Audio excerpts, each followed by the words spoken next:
Good afternoon again, everyone. This is Charity Flores, and I'm the Director of Assessment at the Indiana Department of Education.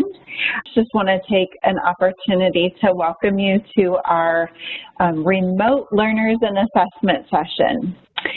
We look forward to having this opportunity to dig into this topic with you. I know that those that are dialing in, for several of you, some of these ideas are at the forefront of your mind as you're digging into the assessment process for this year. So joining me today, we have our Assistant Director who manages test security, Shalonda Trice. We also have Jennifer Wu, who manages both the WIDA assessment, which again is one that several of you are digging into initially this year, and she also helps support iLearn for the department.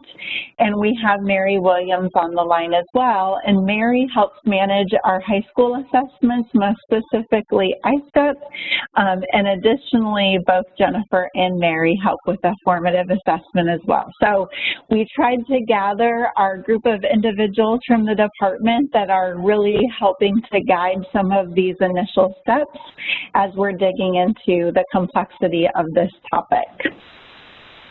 So today we are going to start by really laying out the foundation of how we are even engaging in this conversation and some of those key considerations to really work through at the local level in terms of defining next steps. So to lay that foundation, we're going to talk about validity, what that means when we're looking at our data sets coming in. We'll offer a definition of remote proctoring and what that might mean to you. Then we'll also look at the 4 types of assessments that we're offering guidance around as we think about the continuum all the way from formative through those summative and more formal measures. And then, as I mentioned, if we have a few moments at the end, we'll also be digging into some of those questions coming in.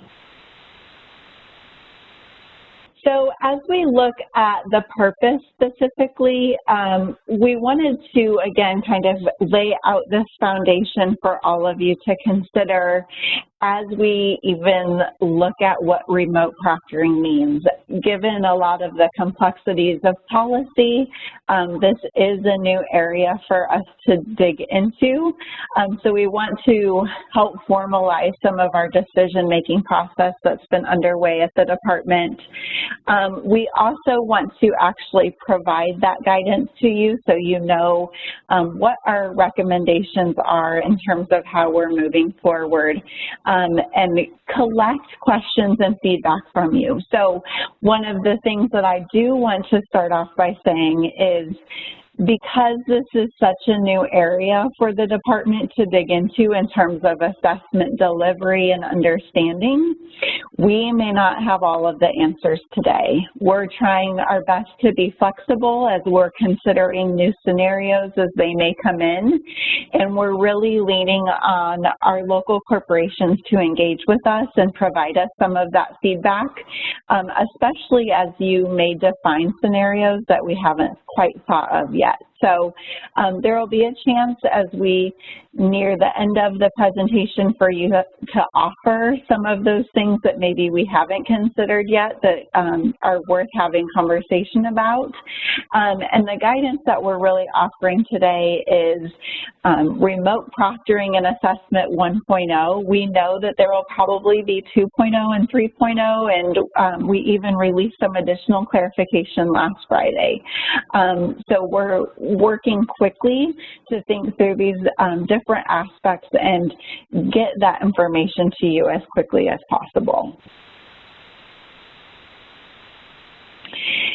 So as we consider assessment, one of the main ideals that we try to keep intact as we think about assessment is validity. So we're going to start there, and really if the validity of an assessment is impacted, it really impacts any consequence that you would draw upon that data for its use locally. So it really is important for you to think about that from the very beginning. So when we say the term valid, we are really trying to ensure that the data that we're representing is an accurate and trustworthy test score. So with that, I'm going to go ahead and turn it over to Mary to help us dig into this topic a little bit further. Mary? Thanks, Charity. I do want to focus a little bit on this concept of validity, or making sure that when we have data we're going to use, we can really trust in it to help guide our decisions. So that's what we're going to look at for a minute here.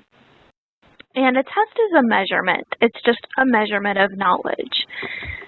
Just like it's something that's true with any type of measurement that we engage in, we need to be accurate in our measures so that we end up with a result that we can trust and we can really base our decisions on confidently. So to better understand this concept of validity, I want to relate it to a type of measurement that we're all very familiar with, measuring height. There are certain ways that we have to measure height in order for us to get an accurate measurement, right? The person that we're measuring their height needs to stand up straight, but we always tell them, like, don't get up on those tiptoes. We need that yardstick to start at the bottom of their feet, measure up to the top of their head. Lots of different things we need to do to make sure it's accurate. And there are a lot of things, too, that we can do in measuring height that would make that measurement not accurate. So let's take a look at some of these examples. These are all things that we can do during measurement that would make the result not valid. The first example on the very left of the screen is of a student kneeling. Obviously, in this picture, if you tried to measure the student's height while they're kneeling, you're going to get a result that is a lot shorter than that student's actual height. This example is really similar to what happens when we try to measure students' knowledge and skills when they don't have access to things like test tools, accommodations, proper testing environment, or needed technology for that test. It's kind of like asking them to kneel while we test their height when they don't have the access that's needed. Moving towards the right, the next example we have here, the yardstick is not correctly aligned to the student's feet. So it's kind of starting like at the student's knee or somewhere about there. This is kind of similar to when we administer assessments incorrectly or inconsistently across our different students. So if you were trying to measure height and you measured one student starting at the knee and another student starting at the foot, those two results are going to mean completely different things, and neither of them might be the actual true height of the student.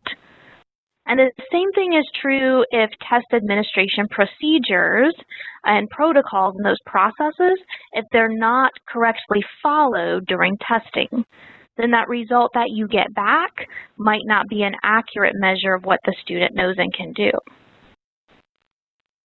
The next example is the student standing on a stool. And this student's going to seem taller than actual because he received what I like to call some height assistance from the stool.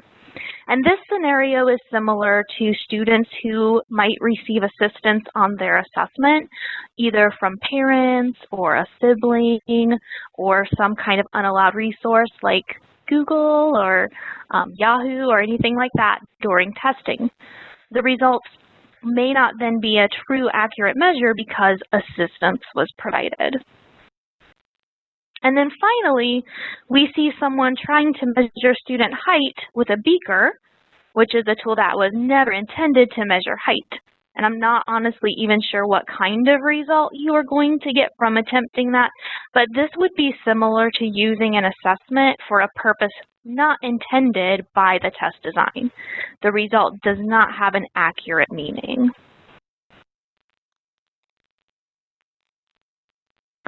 Data is always intended to inform our action. We never test just for the purpose of giving a test, but we always are trying to get information about what our students know and can do so we can respond to their needs. if we're going to use test data to inform action and then impact our students' education, that data, it has to be accurate and trustworthy. Any data that leads to action has to be accurate and trustworthy. Because if we use inaccurate data to make decisions, we might respond inappropriately to our students' needs, which could have a long-lasting negative impact on that student's achievement. Because validity is so important, as I hope you can see now, we need to do what I like to call a validity check for our assessments, most specifically when we're considering if our assessments can or should be administered remotely. You can use these 5 A's that are listed on the screen to complete kind of a quick check from your perspective. So the first one is access. Does the student have access to the technology, the test tools, the testing environment that will support an accurate measurement? With remote proctoring, that test environment piece can especially be challenging because there could be other members of the family present in the room while the student tests, or pets wandering in and out, noises from neighbors that just can't be controlled, so access to those different things. Also, accommodations. Will the student be able to receive their required accommodations? And how might that impact that test score? Assistance. What is the likelihood that the student might receive inappropriate assistance? Maybe that's from a child care worker, parent or a guardian or a sibling, or just a device. And then how might that assistance that they receive impact the action that's being taken based off of the data? And we'll be circling back around to this one, especially later, to talk more about. Administration. Can the assessment be administered consistently and correctly while also being administered remotely? And then what procedures do we have in place to ensure that these assessments are being administered correctly? And then finally, appropriateness. Are the assessments and their data going to be used as intended by test design? And we will come back to each of these concepts as we walk through remote assessment considerations for our different types of assessments. So now I'm going to hand things back over to Dr. Flores to calibrate our understanding of what remote proctoring actually is. Thanks, Mary. So a term that we have started to become more familiar with in the recent weeks is this idea of remote proctoring. And until a few months ago, maybe you weren't as familiar with how this could function. So we're going to dig into a few aspects of this that are really critical for us to consider as we're making decisions about our assessments. So remote proctoring is any situation where a student participates in an assessment without the test administrator or proctor being physically with them in the test environment. There are a few different variations that we'll speak to today. Not all of these will apply to the various assessments that we have, and as you look at some of the structures that you have in place locally, you may think that some of these may be viable options, or you may determine that they can be eliminated, but we wanted to present all of them to you. So one option is proctoring by camera, and this would require that the test administrator have students turn on their webcams to see them working throughout the test. In this case, the trained proctor sees a limited view of the student.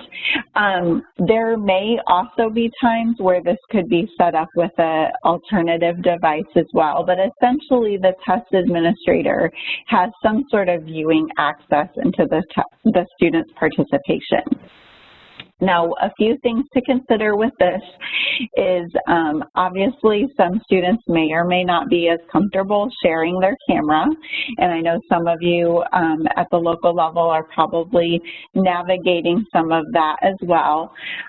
So there are some limitations in whether this would be allowable, as you may not have devices that even have camera access, or students or their parent may not be willing to turn that feature on to share.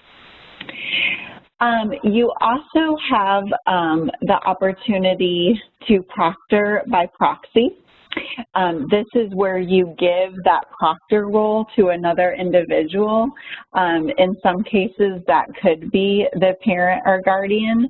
Again, there are limitations with this as well, where that parent or guardian or another individual must be trained to some degree in the parameters of the test administration and also be providing any sort of needs that the student may have in engaging with that assessment. So again, some assessments can be much more straightforward than others, given that continuum of formative all the way to summative. So there will be some of those considerations to think through as you're determining a path forward. And the third variation, and I know for several of you this may be one with several asterisks associated with it, but a third variation would be proctor by trust. And in this case, you would actually assign the assessment to the student and trust the student to follow instructions and complete the assessment as intended. Now again, this could vary greatly by the particular student and also their age. So as we're in this remote virtual environment, different students are able to engage in different ways in the different content. And so proctor by trust may work for some students, and again, depending on the stakes associated with it, may be completely reasonable, but there may be instances where an educator determines that that's not appropriate. But we did want to talk through all of those scenarios. So as you are considering how this might function, a few things that we would offer from our perspective is, regardless of which path forward you might choose, there are likely some parameters that you would want to define, either in terms of assurances or assumptions, procedures to make sure that the student is engaging as intended and the educator or local corporation is receiving the responses or data as they're hoping. So just a few things for you to think through on that slide. So now that we've kind of talked through two key elements, we're going to start merging these ideas together into our application section as we think about some of the recommendations for remote proctoring. So again, we want to make sure that at the end of the day, that the validity of the assessment is maintained so that we can move that data forward into a decision-making process. But we also need to consider how that remote proctoring was actually conducted. So we're going to walk through four main types of assessment. We have formative, interim, summative, and diagnostic. As many of you are aware, sometimes those lines blur a little bit. So we'll do our best to characterize our recommendations for all of those, but know also that there may be areas where, depending on the use of the data, that implementation may look a little bit different. So the first two that we're going to dig into are formative and interim, and of all of the assessments, these are probably the two that have the blurriest lines for us to really navigate in terms of this remote proctoring idea. So for formative and interim assessments, the bottom line is that remote proctoring is permitted, but there are several considerations that we really think are important for you to at least consider up front before you move quickly towards implementation of both formative and interim. So there are a few guiding principles that really assist with navigating this as we think about remote proctoring. The first is that we know students will most likely have experienced some learning losses in the last few months. And we also know that while that's an assumption going in, that different students may demonstrate different levels of that loss. We really have tried to maintain the intent from the department's perspective that we're not focusing on making up content from last year, but we're continuing to move forward with grade level standards. So the first guiding principle is that we really need to keep the academic focus on achieving current grade level content. We also need a plan in place for identifying student needs and providing support in terms of remediation. So while we are supporting that grade level content, we also need to continue to differentiate to meet our students' needs. And that's where these formative and interim measures can assist us in the best way.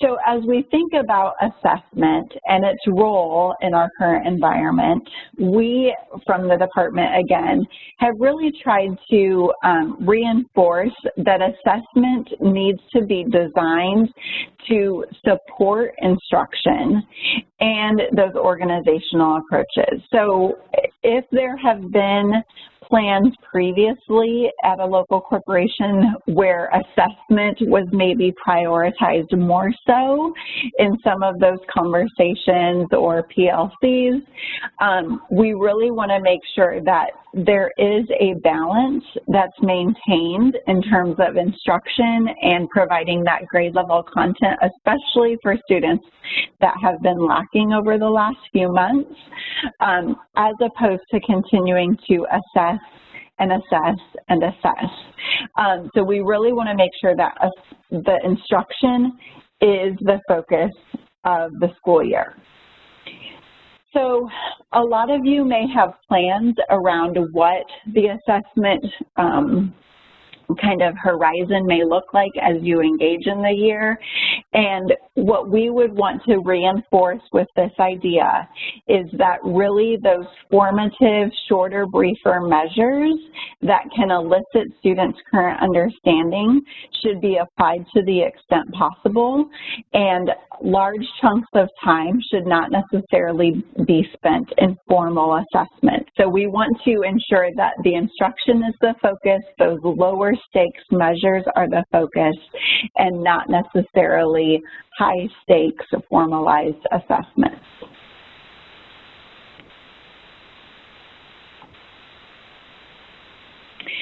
So as we look at this formative interim idea, there's some questions that are really helpful to guide this process. So we're going to dig into a few of them here.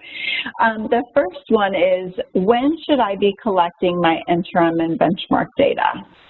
Well, this is a decision that each school, and sometimes this is done at the corporation level, that decision needs to be made based on your own needs. When are those key intervals where you are presenting content and need to determine if students have retained that content and that you're planning to take action from that? Two things that you want to keep in mind is that data collection happening on time for action that you're planning to take? If it is delayed, you probably can't take action as quickly because you may have to rewind a few weeks to get back to the point that that was being presented. So again, one of the key recommendations is that assessment is following instruction in a way where it is on time for action with students. We really want to make sure that we are finding ways to know what our students know directly related to instruction this fall. So again, if we wait too long to administer that interim assessment, it might be too late to redirect some of that instruction. We need to balance with being on time for students' needs, and also knowing that students are adjusting to a very new environment for them as well. So we know that there's a lot of social emotional aspects of learning that need to be at the forefront as well.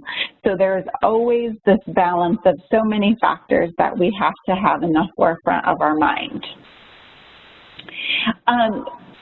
As we look into this, one of the next questions that we're going to dig into is, how do I group students for testing? So, you know, a year ago, maybe, it seems like so long ago now, you may have had a very precise plan for how you would group students and administer assessments over the course of a certain day or several weeks, and it was, you know, very accurate and precise. Some of that planning may have to be set to the side right now, given the complexities of all of these schedules at play.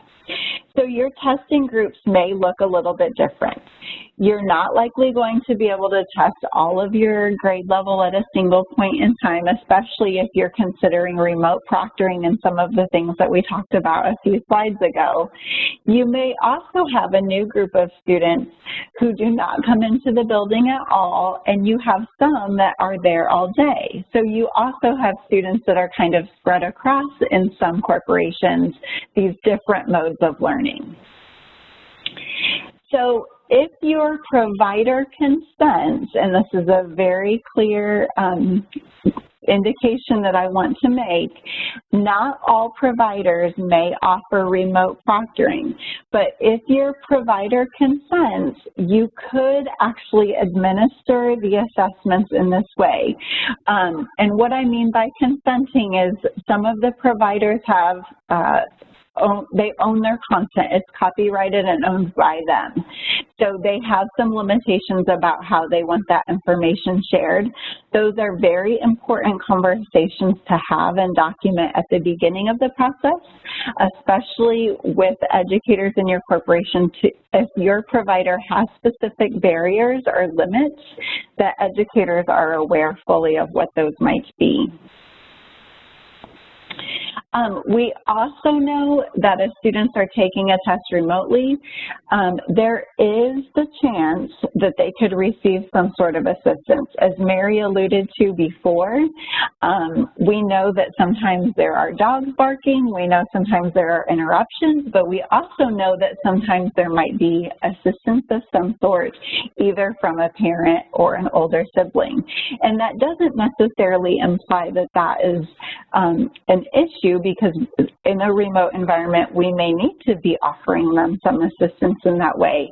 But at the end of the day, it's very important to consider that if a student were receiving that assistance, what will you do with that data if it was impacted? So as educators are looking at that data coming in, if it was remote proctored and the student received assistance, are there different conclusions you would draw or different actions you would take if the student received assistance as opposed to the student being able to demonstrate that learning on their own?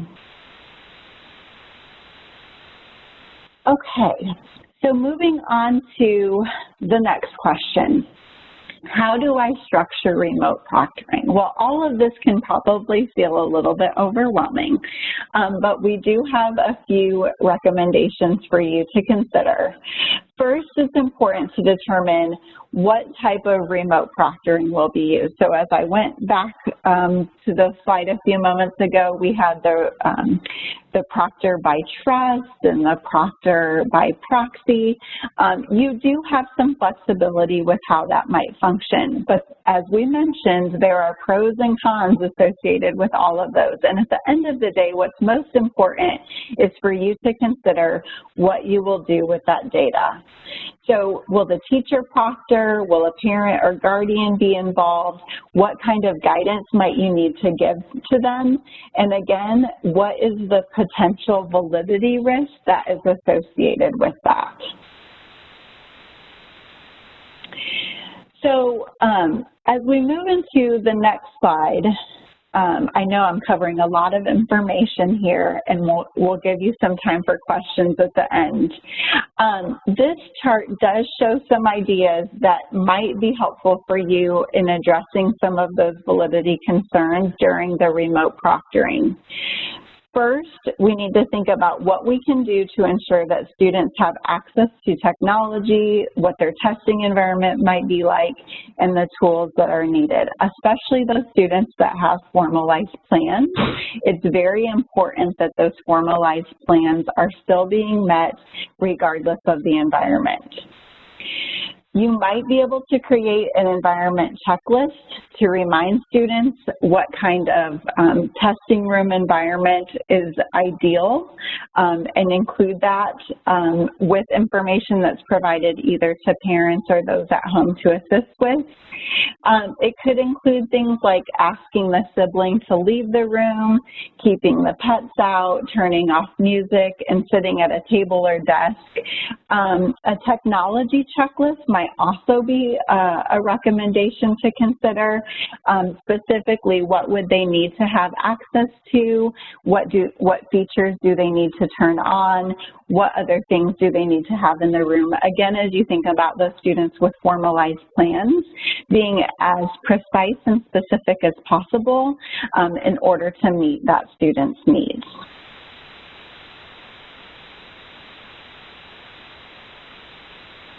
So now I'm going to turn it over to Shalonda, who is also going to add some perspective related to test security as well. Thanks, Dr. Flores. It's important to have a plan and protocol in place to address test security considerations related to remote testing as well. For instance, if it's possible that personally identifiable information or PII will be involved, testing staff will need to have a process for ensuring the security of PII. In addition, although at this time remote testing in Indiana would not involve high-stakes assessments, it's still important to ensure that test administrators are able to effectively monitor each student's testing environment to verify that their responses are truly the student's responses without aid or assistance. This is particularly critical even if student results are used for formative or interim purposes. The more accurately the responses reflect the student's own knowledge and abilities, the better planning for addressing the student's individual instructional needs will be. Lastly, staff will need to develop guidance to share with both parents and students regarding test environment expectations, any pre-testing actions they need to take to ensure the student's device is ready, the testing schedule, an overview of how monitoring by the test administrator will be handled, and any other important details students and parents will need to know in advance of testing. I'll now turn the presentation back over to Dr. Flores, who will share additional guidance.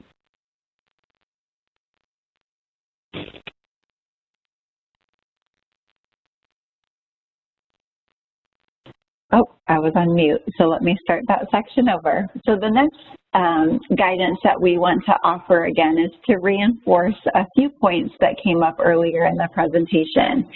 And we really want to consider the content that's most appropriate to assess. So as I mentioned previously, we really want to focus on current grade level academic standards. There may be some informal formative assessments that can be used initially to determine where students are on current grade level standards, but again, instruction for this year should focus on current grade level standards. We do know, however, that our standards have some of those predecessor foundational skills that occur in grades prior. So as educators are engaging in the current grade level standards, if there are potential areas of weakness for a student, it can be appropriate to utilize some formative measures that are a little bit off grade in order to supplement and remediate and ensure that they're able to catch up or gain the appropriate support in order to achieve those current grade level standards. So again, assessment has always been information. It hasn't changed with our current situation. It is designed to be a cyclical process. So as you have information and you're able to instruct or remediate, you can continue to assess formally or informally in order to adjust those next steps. We do want to caution around assessment overuse. As we've kind of mentioned before in this presentation today and has been paramount for our office, it really is important that educators understand the purpose and intent of why they are giving an assessment. So we want to minimize any potential overuse for this year, whether that be diagnostic, formative, interim, summative, because it's most important, again, that we spend the time, especially at the beginning, focusing on instruction.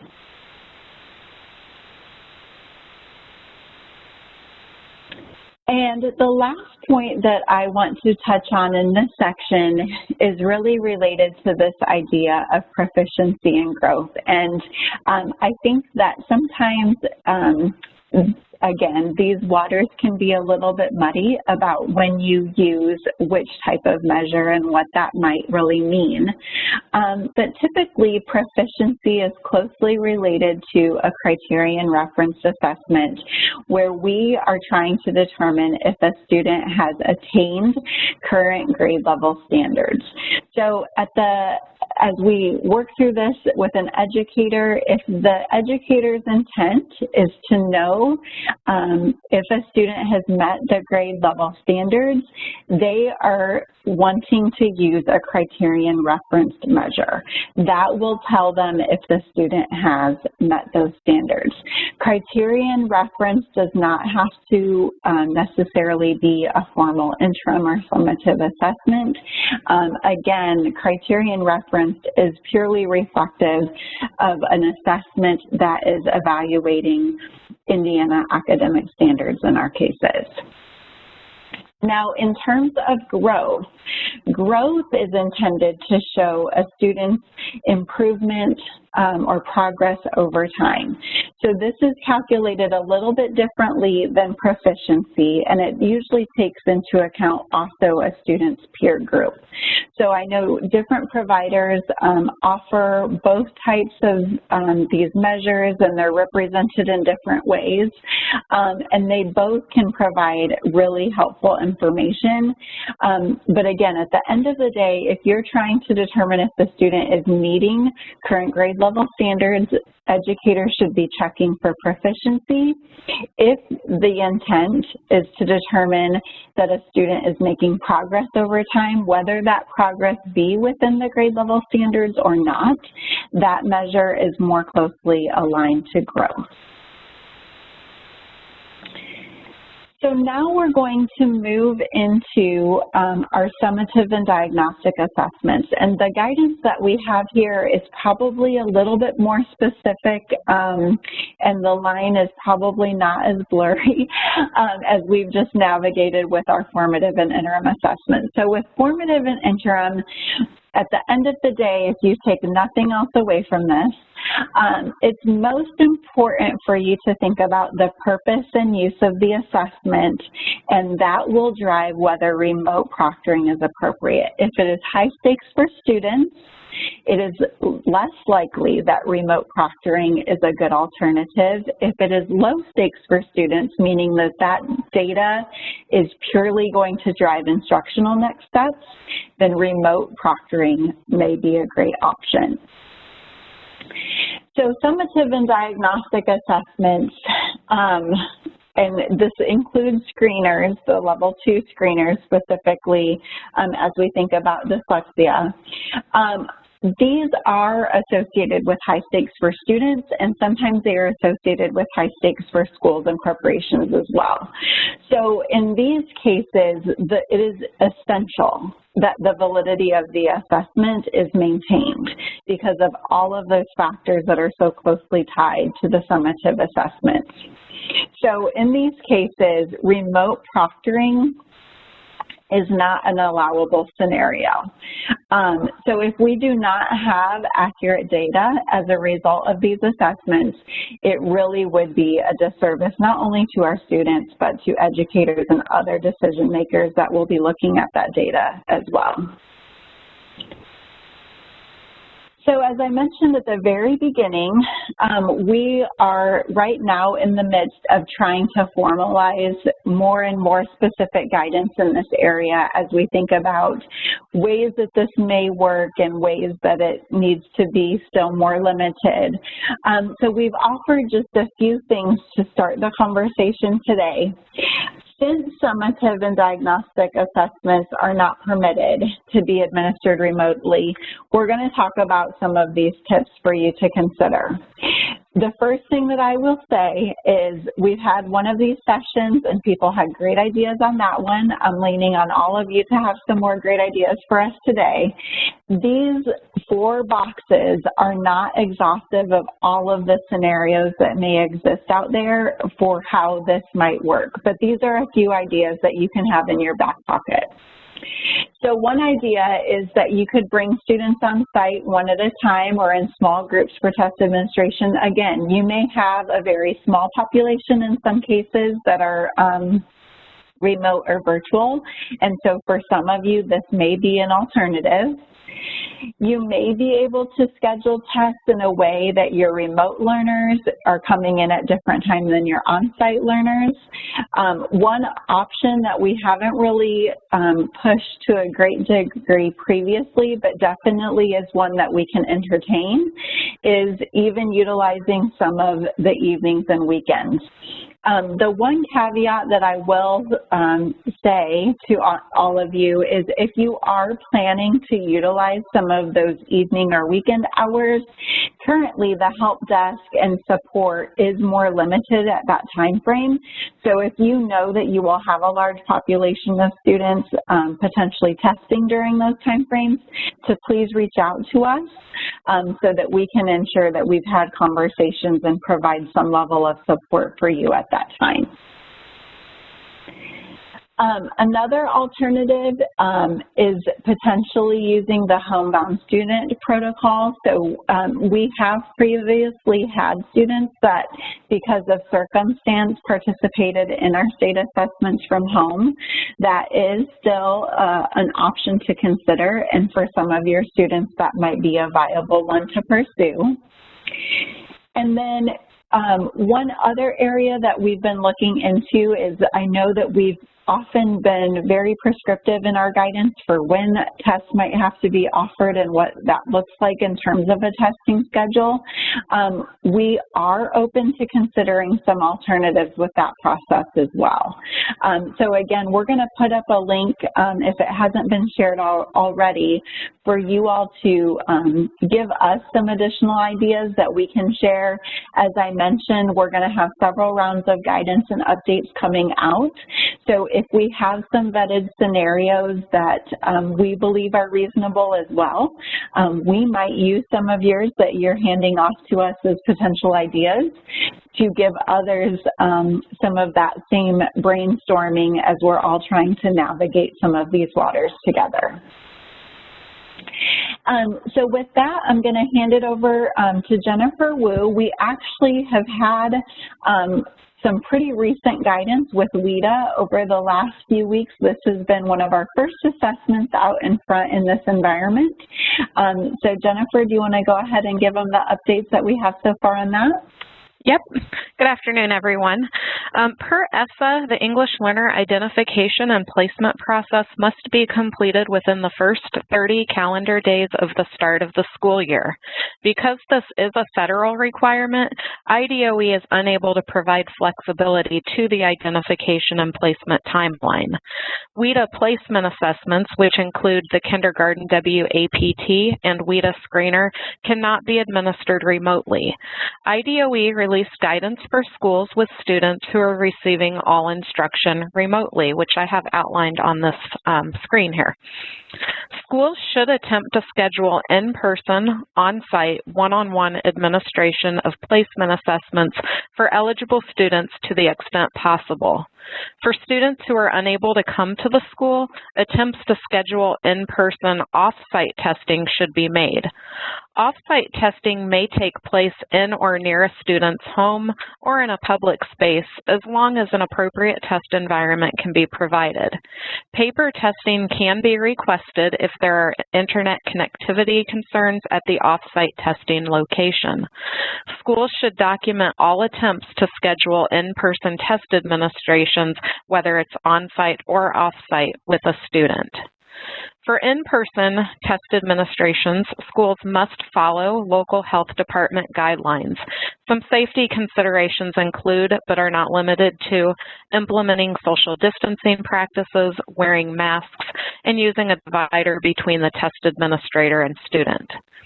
If attempts to schedule in-person testing with a student are unsuccessful, the school may utilize IDOE's Provisional English Learner Identification process. This process consists of a series of steps, including phone or video interviews with the family and student. Based on the information collected, the test administrator will make a preliminary determination regarding the student's level of English proficiency and appropriate services. Detailed information for this process is available in the Provisional English Learner Identification Process Guide, which was recently released by IDOE's English Learner team. Please note that determinations are considered temporary and that a formal screening utilizing a WIDA placement test is still required prior to reporting the student via the DOE Language Minority Data Submission. IDOE did extend the deadline to report LM data until December 16th to accommodate formal identifications that may occur later in the fall. Provisional identification is not intended to be used for all potential English learner students, but only for those students whom in-person screening is not possible within the first 30 calendar days of the school year. Now I'm going to hand the presentation back over to Mary. Thank you, Jennifer.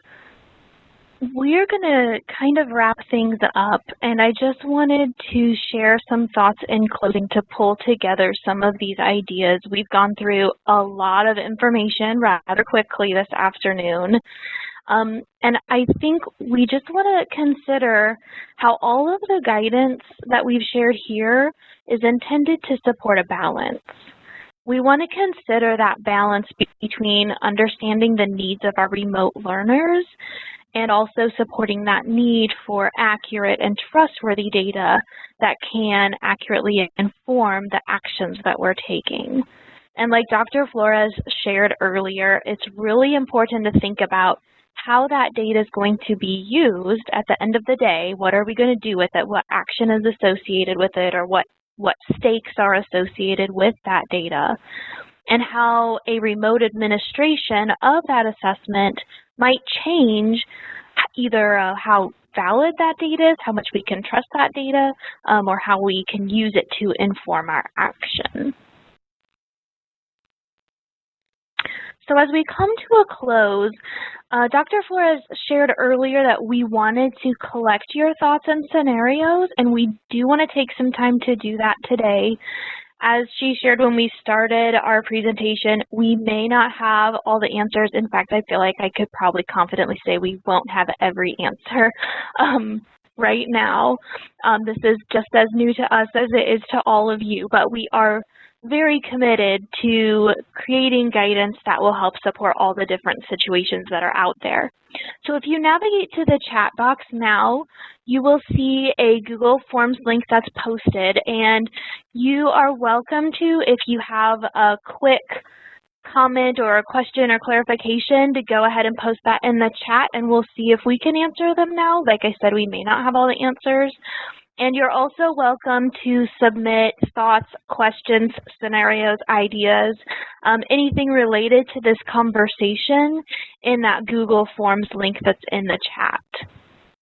So I'm going to pause for a second because I already see some chat messages coming in, and that'll give you a moment to collect your thoughts and enter them if you have them, and then we'll answer what we can here. So just give me a moment while we take a look. Okay, we do have some scenarios coming in through the chats and the link, and these are great ideas and suggestions, so there's nothing we can really provide some feedback or guidance at this time, but we are going to take all of those pieces, and what we plan to do is we're creating kind of an FAQ where we'll take your questions, scenarios, and we'll be able to provide some guidance for specific situations, and also any updates to the guidance as we have that available. I would just clarify again that our state summative assessments, we are not offering the option for any type of remote proctoring at this time. So it seemed like there might have been a little bit of confusion about that. So I just want to make sure that that's clear, that the formative and interim assessments right now have some of those options for remote proctoring with considerations, but if it's a summative assessment or diagnostic assessment, that the option for remote proctoring is not currently available. All right, you are welcome to continue submitting your scenarios through that Google form. It's going to stay open throughout the week, so if you think of something or want to send it along to someone else, you're welcome to do so. And that is all of the information we have for today, so I wanted to say thank you so much for spending this last hour with us, talking through the scenarios and through this guidance. If you have questions, please don't hesitate to reach out. Our contact information is here on the screen for you. We are happy to support however we can. And I really hope everybody has a great rest of the day and a great week coming up. Thank you so much.